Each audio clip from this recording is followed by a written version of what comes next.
सजा रहा है। आर्य समाज कब से सबको बुला रहा है, देकर के ज्ञान वैदिक जीवन सजा रहा है। आर्य समाज कब से निराकार एक ईश्वर कण कण में जो समाता, सतचित आनंद अजन्मा सृष्टि को वो चलाता। सच्चा स्वरूप उसका सबको बता रहा है, देकर के ज्ञान वैदिक जीवन सजा रहा है। आर्य समाज कब से ईश्वर की वेदवाणी क्या खूब मेहरबानी, दिल में उसी को धर कर शुभ कर्म कर ले प्राणी। उपकार भावना से सबको सुना रहा है, देकर के ज्ञान वैदिक जीवन सजा रहा है। आर्य समाज कब से सबको बुला रहा है, देकर के ज्ञान वैदिक जीवन सजा रहा है। आर्य समाज कब से भटके हुए हैं जो जन, बर्बाद जिनका जीवन, देकर के योग शिक्षा सुंदर बनाए तन मन। संध्या हवन सिखा कर जीवन बना रहा है, देकर के ज्ञान वैदिक जीवन सजा रहा है। आर्य समाज कब से फैली जब कुप्रथाएं, पाखंड की हवाएं, सुन सत्य ज्ञान गरजना, रक्षित बने दिशाएं। पापों का नाश करके सद्गुण बढ़ा रहा है, देकर के ज्ञान वैदिक जीवन सजा रहा है। आर्य समाज कब से उत्तम कर्म कमाते, इसकी शरण जो आते, बढ़ जाती देश भक्ति, मृत्यु से भय न खाते। बस राष्ट्र हित ये जीवन सबको सिखा रहा है, देकर के ज्ञान वैदिक जीवन सजा रहा है। आर्य समाज कब से सबको बुला रहा है, देकर के ज्ञान वैदिक जीवन सजा रहा है, आर्य समाज कब से। तो आज महर्षि दयानंद सरस्वती जी ने आर्य समाज की स्थापना की। कुछ लोग बोलते हैं कि प्रतिपदा पहली को की।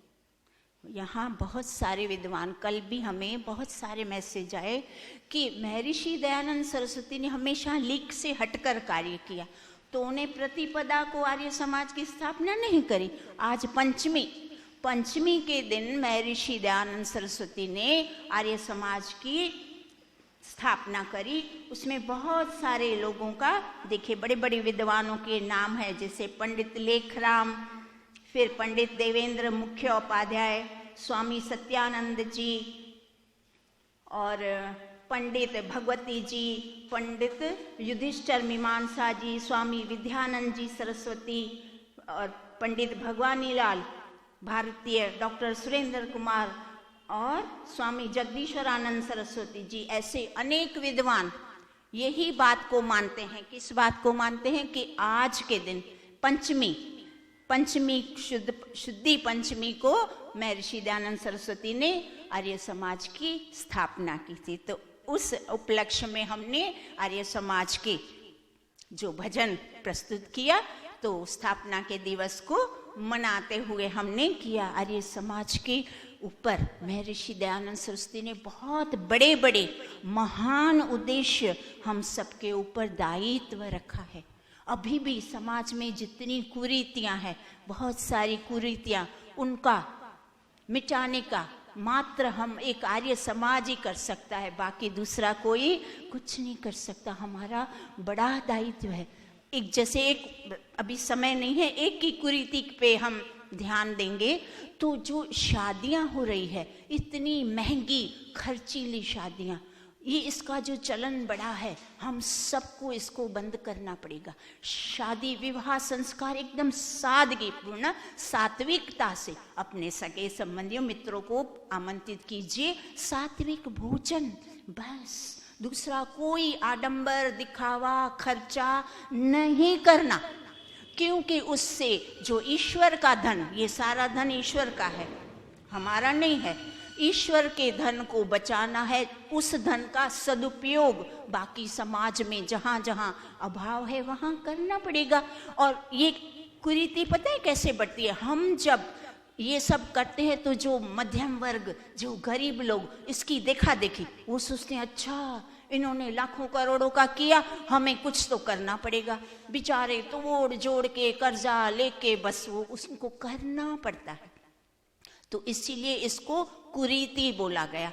तो अभी एक ही कुरीति को हम अगर मिटाने का भी संकल्प ले लें, अपने से शुरुआत हम करेंगे, हम राह न देखे कोई आके करेगा अपने आप जादू से, नहीं, हमें करना है। जो कुछ करना है हमें शुरुआत करनी, हमें अपने संतानों के और जहाँ जहाँ भी हमारा संपर्क होता है वहाँ यही आदेश, यही हमें सुझाव कि शादियाँ खर्चीली आडंबर नहीं करना। तो आप हमारा मंत्र हम जो कर रहे हैं, आज का हमारा मंत्र है यजुर्वेद का। ओम येनेदं भूतं भुवनं भविष्यत् परिगृहीतं अमृतेन सर्वं येन यज्ञस्तायते सप्तहोता तन्मे मनः शिव संकल्पम अस्तु। यजुर्वेद 34वां अध्याय और मंत्र संख्या 4। तो मन का प्रकरण चल रहा है। 3 मंत्रों में हमें ईश्वर वेद के मंत्रों के माध्यम से मन के बारे में 6 मंत्रों के माध्यम से क्यों बता रहे हैं? क्योंकि ये जो मन है वो हमारा निकटतम साधन है। भौतिक सिद्धि और आध्यात्मिक सिद्धि, दोनों सिद्धियों की प्राप्ति कराने वाला ये मन है। तो जब इस मन की प्रकृति को अच्छी तरह से समझेंगे तब हम इससे उपयोग लाभ ले पाएंगे। तो प्रथम मंत्र में क्या बताया? मन का गुण धर्म स्वभाव और उसमें कितनी शक्ति है? वो बताया। दूसरे मंत्र में बताया कि इस शक्तिशाली मन को कौन कौन वश में कर सकता है।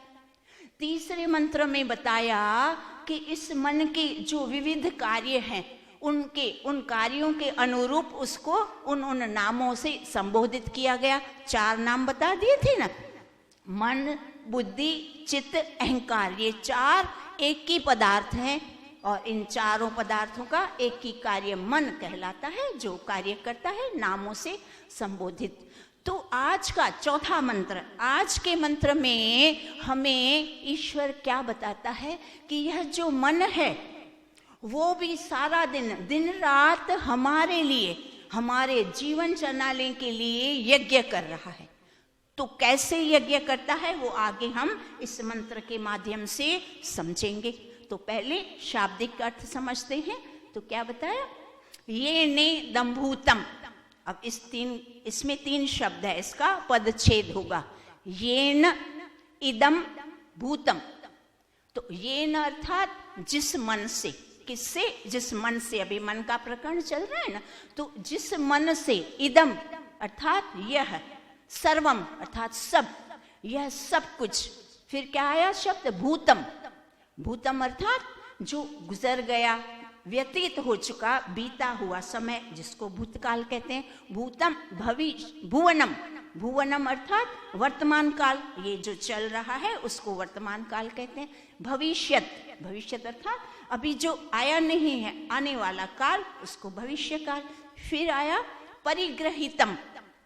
परि अर्थात चारों ओर से, सब ओर से, अच्छी तरह से।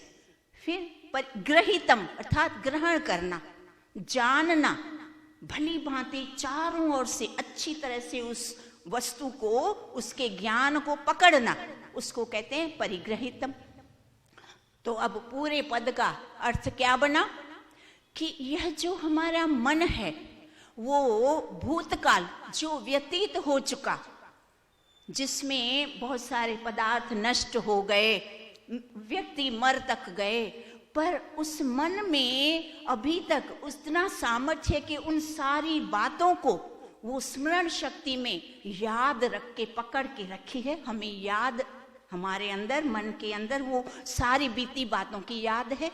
जैसे हम छोटे थे, बचपन में हम स्कूल जाते थे, फिर बचपन की सखी, सहेलियां, मित्र, फिर स्कूल के टीचर तक हमें याद है। कौन सा टीचर था, क्या पढ़ाता था, क्या, मुझे तो नाम तक याद है। हाँ, फलां टीचर इंग्लिश में पढ़ाती थी, फलां साइंस पढ़ाता था, मतलब इस तरह से। तो ये सारी बातें, और जो व्यतीत हो चुका है भूतकाल में, उसमें बहुत बड़े बड़े प्रसंग भी होते हैं, बड़ी बड़ी घटनाएं बनती है। तो उस घटनाओं का, प्रसंगों का इतिहास बन जाता है। हमें इतिहास पढ़ाया जाता है ना, तो इतिहास में 2 प्रकार की बातें होती है। अच्छा काल भी होता है और बुरा काल भी होता है। तो अच्छा काल, अच्छा समय, जैसे वैदिक काल बड़ा अच्छा काल है, अच्छा काल था।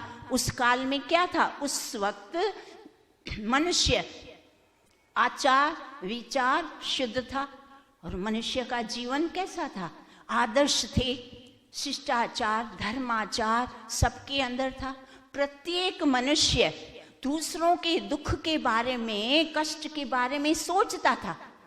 तो इसीलिए प्रत्येक घर में क्या था, विद्या, बल, वैभव, ये सब प्रत्येक घर में हुआ करता था। कहीं पे भी कोई भी किसी भी साधन का अभाव नहीं था। भौतिक समृद्धि के साथ साथ आध्यात्मिक समृद्धि भी उतनी ही थी। तो जिस समय में, जिस काल में सारे मनुष्य सुखी, संपन्न, सुखद, खुशहाल हैं, उस काल को क्या कहा जाता है, स्वर्णिम काल। तो वैदिक काल क्या है, स्वर्णिम काल है। उस काल को याद करके हमारे अंदर भी सुखद प्रसन्नता, ऐसा होता है, अरे वाह कितना अच्छा समय, और हमें प्रेरणा मिलती है कि हमें वापस वो काल को हमें लाना है। हमारा उस काल को लाने में हमारा क्या सहयोग है? हमें भी सहयोग देना है। हमें धर्माचरण, शिष्टाचार, दूसरों के दुख दर्द का सहयोग आदि आदि ये सब सहयोग हमें देना है। ये हमें इतिहास सिखाता है। और दूसरी तरफ जो बुरी घटनाएं होती है वो उसका भी इतिहास बन जाता है। जैसे महाभारत के युद्ध के बाद ब्राह्मण लोगों ने अपने वर्चस्व के लिए ब्राह्मणवाद चलाया। तब क्या किया? वेदों से विमुख कर दिया, पथ भ्रष्ट कर दिया, भ्रांतियां फैलाई और इतना सारा सब जगह दुराचार, अराजकता फैलाई। दुराचार, अनाचार, सब जगह दुख, दर्द, कष्ट, ऐसा बुरा समय आ गया। तो ये बुरा समय इतिहास हमें सीख देता है, हमें नसीहत, शिक्षा देता है। क्या देता है? कि हमें ऐसे दुष्ट लोगों से, धूर्त लोगों से सावधान, सतर्क रहना, हमें उनकी बातों में न आना, ताकि वे ऐसा बुरा समय कभी वापस ना आए। हमें उस जो अभी भी वो बहुत कुछ बाकी है उनको भी हमें नष्ट करने का हमारा प्रयास होना चाहिए। तो इस तरह से भूत, फिर आगे क्या है? भुवनम, अर्थात वर्तमान। तो वर्तमान के जो क्षण हैं वो बड़े अमूल्य होते हैं, पर उन अमूल्य, लेकिन जो अमूल्य क्षण हैं वो अमूल्य क्षण हर क्षण हमारी मुट्ठी में सूखी हुई रेत की तरह फिसलते जाते हैं। जैसे मुट्ठी में रेत भरो तो क्या हो जाएगी? वो अपने आप फिसल जाएगी। तो उसकी तरह फिसलते जाते हैं। और नदी में जैसे जल प्रवाहित होता है, प्रवाहित होता रहता है, बहता रहता है, उसी तरह ये क्षण बहते रहते हैं। और वायु की तरह प्रवाहमान, जैसे वायु निरंतर चलती रहती है, रुकती नहीं, वैसे ही ये वर्तमान के जो क्षण है वो स्थिर नहीं होते, वो चलते ही रहते हैं। हमें उसकी अनुभूति ही नहीं होती। देखिए, हमें पता चला हमारा बचपन कब बीत गया, हमारी जवानी कब ढल गई, हमारी वृद्धावस्था आ गई, देखते ही देखते हमें पता ही नहीं चला। तो इस तरह से ये जो सारा समय बीतता जाता है, उस समय का हमें मूल्य तब पता चलता है जब वो बीत जाता है। जब तक बीतता नहीं तब तक उसका मूल्य पता नहीं चलता। तो महर्षि व्यास ने इस बात वर्तमान समय के लिए एक बहुत सुंदर सटीक श्लोक बनाया है। क्या बनाया है? आयुष्य क्षण एको न लभ्य स्वर्णि कोटिभिः सविर्था नियते येन तस्मै निरपशवे नमः। अर्थात उस नर पशु को मेरा नमस्कार है जो आयु के एक एक क्षण को व्यर्थ खो रहा है, जो क्षण करोड़ों स्वर्ण मुद्राओं के द्वारा भी पुनः प्राप्त नहीं किया जा सकता। तो वर्तमान का जो समय इतना कीमती है, हम एक पल भी उसको, बीते हुए पल को लौटा नहीं सकते। चाहे करोड़ों स्वर्ण की, सोने की मुद्राएं दे दे, मोहरे दे दे, तो भी वो समय बीता हुआ कल वापस नहीं आता।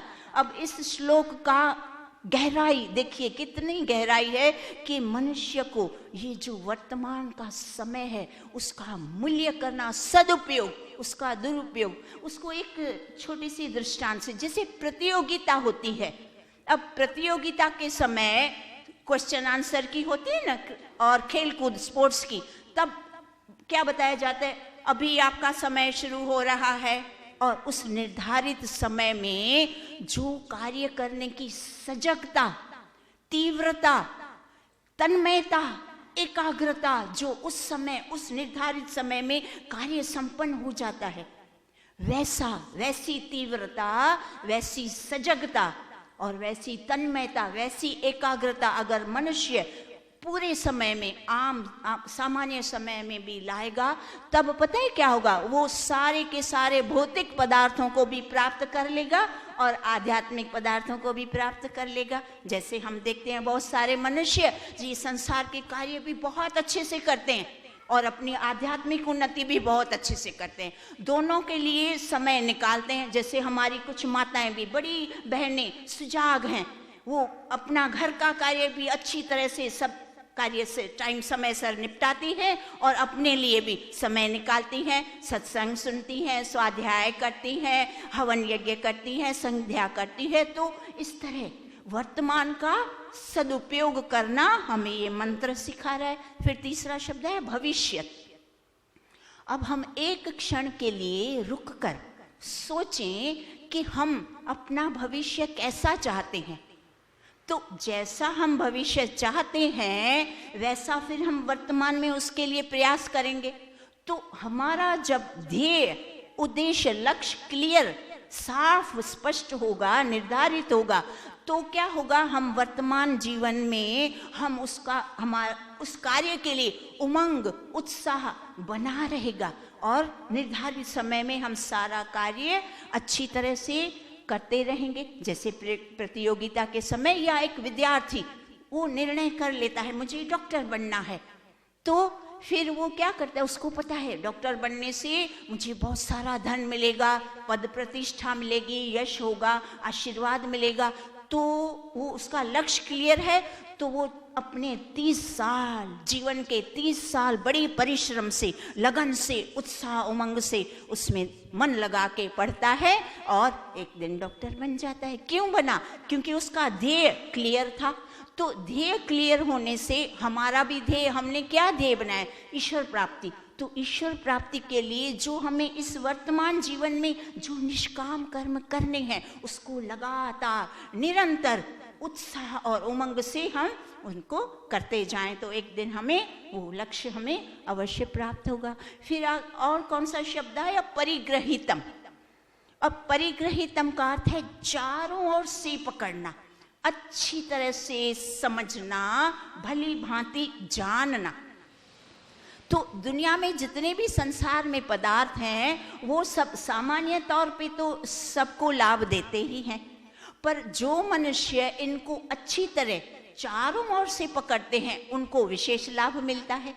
वो ऐसे जैसे सूर्य की किरणें, अब सामान्य तौर पे सूर्य की किरणें सबको लाभ पहुंचाती है, सारे संसार को, पर जो बुद्धिजीवी लोग हैं, जो वैज्ञानिक है, साइंटिस्ट है, वो क्या करते हैं, उन सूर्य की किरणों को अच्छी तरह पकड़ते हैं, अपनी पकड़ में रखना, अर्थात चारों ओर से समझना, उसके गुण धर्म स्वभाव आदि आदि को समझ के फिर वो अपनी पकड़ में लाते हैं। क्या किया है सूर्य की किरणों से पता है? Solar system. हाँ, कितना बड़ा सोलर सिस्टम बनाने से कितना लाभ, कितनी सारी विद्युत तरंगे उत्पन्न करके पूरे विश्व में कितना सारा उसको, प्रत्येक मानव को लाभ मिल रहा है। तो विशेष उसी किरणों को, पदार्थ को सामान्य तौर पे सब सामान्य लाभ ले रहे, पर जिन्होंने विशेष अच्छी तरह से पकड़ा उनको विशेष लाभ मिला। वैसे ही हमारे ऋषि मुनि, वो क्या, उनके पास भी हमारे जैसा मन है, बुद्धि है, प्राण है, सब कुछ हमारे जैसा है, पर ये मन, बुद्धि, प्राण जो सामान्य तौर पे हम सबको लाभ दे रहे हैं, पर ऋषि मुनियों ने इनको अच्छी तरह से पकड़ा, इनको अच्छी तरह से इनका अध्ययन किया, तो इन्होंने क्या किया, इनसे विशेष लाभ लिया। क्या विशेष लाभ लिया? जैसे योगी हैं, वो क्या करते हैं, मन को एकाग्र करके जब समाधिस्थ होते हैं तब उस मन से भूतकाल, पूर्व जन्म के सारे जन्म उनको याद होते हैं। हम सबको पूर्व जन्म का कुछ याद नहीं, वो याद कर लेते हैं। कैसे? जैसे देखो, श्री कृष्ण ने एक बार अर्जुन को कहा था, हे पार्थ, हम दोनों ने अनेक बार साथ साथ जन्म लिया है, मुझे सब याद है, तू वो भूल चुका है। अब श्री कृष्ण को क्यों याद है? क्योंकि वो योगी थे, वो समाधिस्थ होके उन्होंने अपने पूर्व जन्म को जान लिया था। तो क्या बताया जा रहा है कि योगी जो होते हैं अपने इसी मन को एकत्रित करके नियंत्रण में रखकर समाधिस्थ होके सारा कुछ विशेष लाभ लेते हैं, तो हम भी उसका विशेष लाभ ले सकते हैं। तो इस तरह से और ऋषि मुनियों ने और क्या किया, प्राणों को समझ के और उसको नियंत्रण में करके आविष्कार किए, कितने सारे आविष्कार, प्राणायाम का आविष्कार किया, प्राणायाम से उन्होंने स्वयं भी लाभ लिया और हम सब भी उसका लाभ उठा रहे हैं। तो इसी तरह से परिग्रहित। फिर आगे शब्द आया येनेदभूतं भुवनं भविष्यत् परिगृहीतम् अमृतेन सर्वम। सर्वम पहले आ गया, अमृतेन। अमृतेन अर्थात ये जो मन है वो त्रिकाल यज्ञ है। वो कैसे? जैसे जो भूतकाल में हो चुका उसको भी अच्छी तरह से पकड़ा हुआ है। जो पूर्व भूतकाल में जो सृष्टि बनी थी उसमें भी यही मन था। इसी मन के माध्यम से सब लोग सब पदार्थों को जानते थे। और ये जो वर्तमान काल चल रहा है, वर्तमान सृष्टि में भी इसी मन के माध्यम से हम सब सारे भौतिक पदार्थों को और आध्यात्मिक पदार्थों को इस मन के माध्यम से हम अच्छी तरह से जान पा रहे हैं। और क्या बता दिया कि भविष्य आने वाला जो सृष्टि आगे सृष्टि बनेगी उस सृष्टि में भी यही मन विद्यमान रहेगा और इसी मन के माध्यम से सारे लोग सब कुछ, सारे संसार की सारे ज्ञान की प्राप्ति उसी से कर पाएंगे। तो इस तरह से ये जो मन है वो तीनों कालों में विद्यमान रहता है। इसीलिए वो काल के बंधन में, समय के बंधन में नहीं आता। इसीलिए उस अर्थ में उसको त्रिकालज्ञ कहा गया। अब दूसरी पंक्ति क्या बताते हैं? येनेदभूतं भुवनं भविष्यत् परिगृहीतम् अमृतेन सर्वं येन यज्ञस्तायते। येन इस मन से, ये मन जो है येन अर्थात इस मन से, येन यज्ञस्तायते। यज्ञ है, हम 5 यज्ञ करते हैं ना, यज्ञस्तायते। तायते अर्थात उसको, यज्ञ को विस्तार देना, यज्ञ को फैलाना, बढ़ाना। तो ये जो हम 5 महायज्ञ करते हैं उसका उद्देश्य क्या है? कुछ उद्देश्य से है ना, तभी तो हम करते हैं। तो प्रथम होता है ब्रह्म यज्ञ। तो ब्रह्म यज्ञ का उद्देश्य क्या है? ईश्वर की प्राप्ति। और जो देव यज्ञ करते हैं दूसरा, उसका उद्देश्य क्या है? पर्यावरण को शुद्ध करना। पितृ यज्ञ तीसरा, उसका उद्देश्य क्या है? माता पिता, दादा दादी, बड़े बुजुर्ग सबको संतुष्ट रखना। और चौथा है अतिथि यज्ञ। तो अतिथि यज्ञ का उद्देश्य है जो विद्वान लोग हैं उनको समाज में बढ़ाना। और 5वां है बलि विश्वदेव यज्ञ। उसका उद्देश्य सारे प्राणियों की रक्षा करना। तो इस तरह से जो हम शुभ कार्य करते हैं, 5 महायज्ञ करते हैं, उनका उद्देश्य होता है। तो यहाँ क्या बताया जा रहा है कि ये जो हमारा मन है उसने भी यज्ञ चालू किया है। वो रात दिन यज्ञ कर रहा है। तो वो किसके साथ यज्ञ कर रहा है? तो क्या बताया? दूसरा शब्द क्या है? सप्त होता, अर्थात 7 होताओं के साथ वो यज्ञ कर रहा है। तो 7 होता कौन से बताए? तो 5 प्राण, 6ठा जीवात्मा और 7वां अव्यक्त ईश्वर। तो ये जो 5 प्राण हैं उसको हम थोड़ा समझेंगे। तो ये जो हमारा शरीर है वो 5 तत्वों से बना हुआ है, पृथ्वी, जल, वायु, अग्नि, आकाश। तो ये जो 5 तत्व में से एक तत्व वायु तत्व है, उस वायु तत्व हमारे जीवन का आधार है, उसको प्राण कहते हैं। नासिका से श्वास भरा उसको प्राण कहते हैं। तो ये जो प्राण है वो हमारे जीवन का आधार है। सारे ब्रह्मांड में सर्वशक्तिमान, सर्व आध्यात्मिक, सर्वोच्चम स्थान किसको है? प्राणों को। क्योंकि हम दूसरी सारी चीज़ों, आहार के बिना भी हम काफ़ी समय, वर्षों तक जी पाएंगे, पर प्राण के बिना एक क्षण भी हम जी नहीं पाएंगे। इतने अमूल्य प्राण हैं।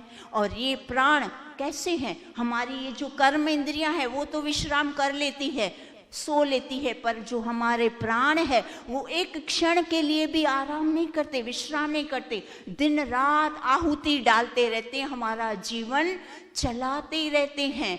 ऐसे प्राण, इतने सर्वाधिक हमारे जो अमूल्य प्राण हैं उनको समझना है। तो वो 5 प्राण क्यों बताए? जैसे मन एक ही है पर उसके अलग अलग कार्य, अलग अलग 4 बता दिए, तो वैसे ही प्राण शक्ति तो एक ही है पर वो 5 जगहों पे स्थित है और 5 कार्य अलग अलग कर रहा है, इसीलिए उसको 5 नाम दिए गए। तो 5 प्राण कौन से? प्रथम प्राण जो हम श्वास, नासिका से श्वास भरते हैं, वो कहाँ तक स्थित होता है? कंठ से लेकर हृदय तक, उसको कहते हैं प्राण। और उसका कार्य क्या है? नासिका, फिर स्वर तंत्रिका, फिर कंठ और ये जो श्वसन तंत्र है, हृदय, फेफड़े, पूरे श्वसन तंत्र को कार्य देता है, प्रक्रिया वहाँ करता है, वहाँ स्थित रहता है और उनको कार्यशील बनाता है और ऊर्जा देता है, शक्ति देता है, तो उसको प्राण। दूसरा है अपान, जो नाभि से लेकर पैर के तलवे तक, उसको अपान कहते हैं। वो उतना जो शरीर का भाग है उसको क्रियाशील भी रखता है और ऊर्जा प्रदान करता है। तीसरा है उदान।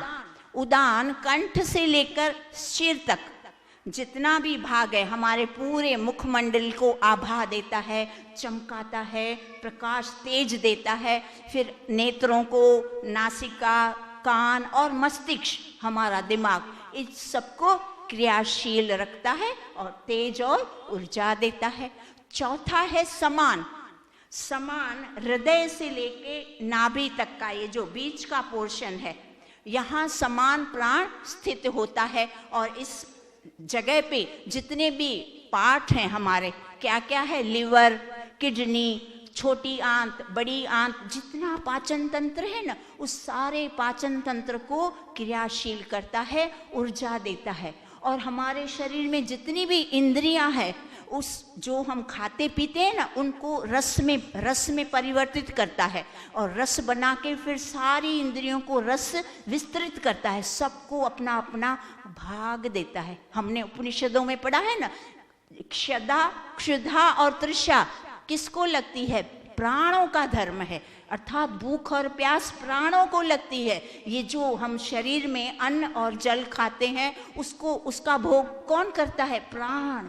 प्राण उसके भोगता है। वो हमें प्रत्यक्ष समझ में आएगा। पता है, जब किसी को बहुत सारी प्यास लगती है, बहुत समय से जिसने पानी नहीं पिया होता, तो वो क्या कहता है पता है? जल्दी से मुझे पानी पिला दो, मेरे प्राण निकल जाएंगे, मुझे बहुत प्यास लगी है, मेरे प्राण निकल रहे हैं।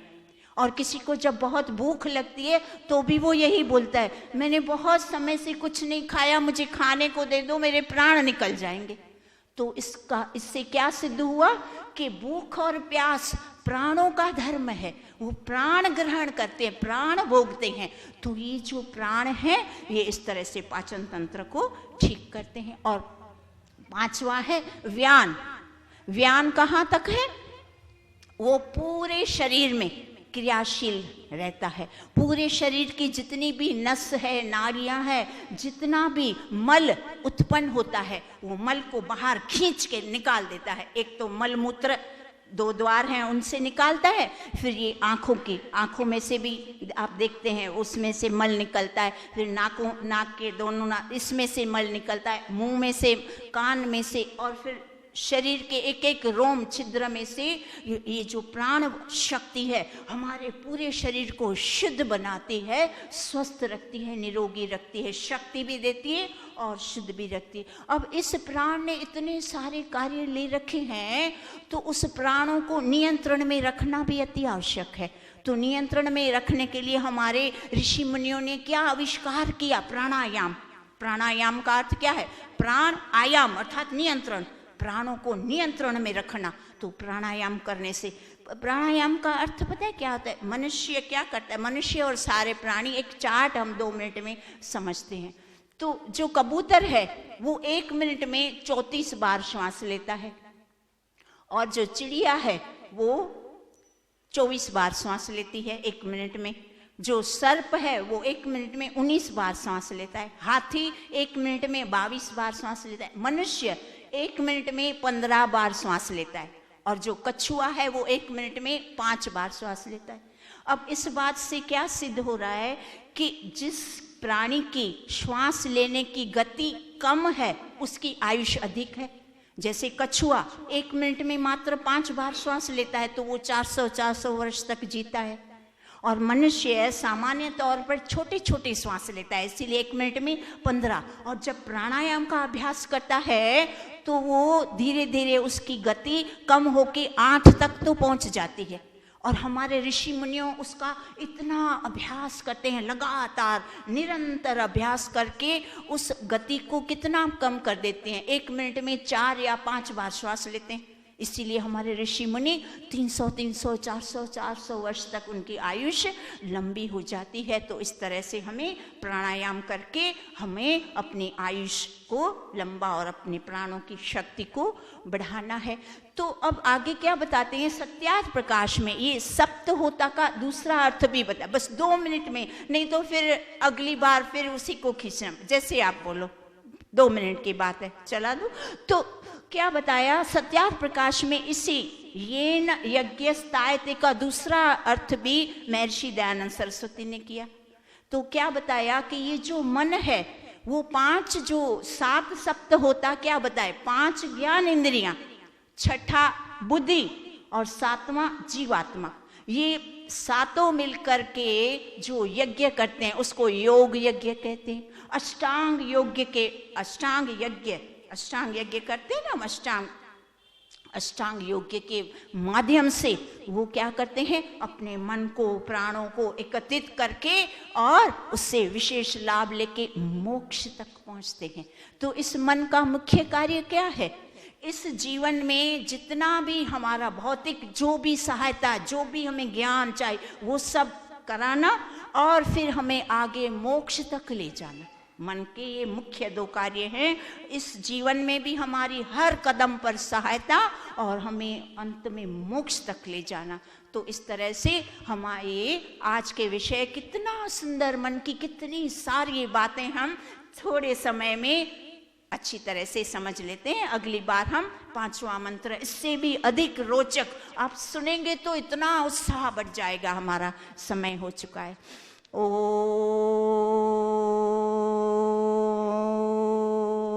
ध्यो शांतिरंतरिक्षं शांति पृथ्वी शांति रापः शांतिरोषधयः शांति वनस्पतयः शांतिर्विश्वे देवा शांति ब्रह्म शांति सर्वं शांति शांतिरेव शांति सामा शांतिरेधि। ओम